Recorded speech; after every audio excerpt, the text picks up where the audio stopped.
কেন হাউমাউ কাঁদছেন এই নারী? কিসের বিচার চাইছেন তিনি? একটু পরে দেখা গেল স্ট্রেচারে হাসপাতালে আনা হচ্ছে এক ব্যক্তিকে। তার নাম জাকির শেখ। স্ট্রেচারে শুয়ে থাকা জাকির শেখকে জড়িয়ে ধরে বিলাপ করছেন আরেক নারী। তাদের আহাজারিতে ভারী হয়ে ওঠে হাসপাতাল। এর মধ্যেই জাকির শেখের আকুতি শোনা যায়, ওরে জুয়েল শাওন, আমার চোখটা বাঁচা তোরা।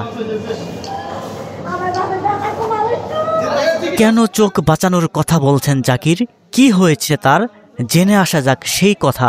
রবিবার ভোরের ঘটনা। মাদারীপুর সদরের শিরখাড়া ইউনিয়নের পশ্চিম মাঠ বাঘাবাড়ি এলাকায় চোর সন্দেহে জাকিরকে গণপিটুনি দেওয়া হয়। তার দুই চোখ তুলে ফেলার চেষ্টা করে উচ্ছৃঙ্খল লোকজন। জাকির শেখের সঙ্গে গণপিটুনির শিকার হন আরও দুজন।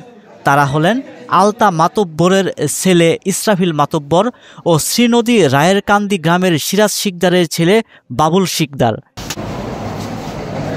প্রতিবেদকের হাতে আসা খবর অনুযায়ী ভোরে শিরখাড়ায় ঘোরাফেরা করছিলেন জাকির শেখরা। তাদের দেখে এলাকাবাসী চোর সন্দেহে ধাওয়া দিয়ে মারধর করে তাদের। পুলিশ গিয়ে তিনজনকে উদ্ধার করে। ততক্ষণে মর্মর অবস্থায় হয় তিনজনের।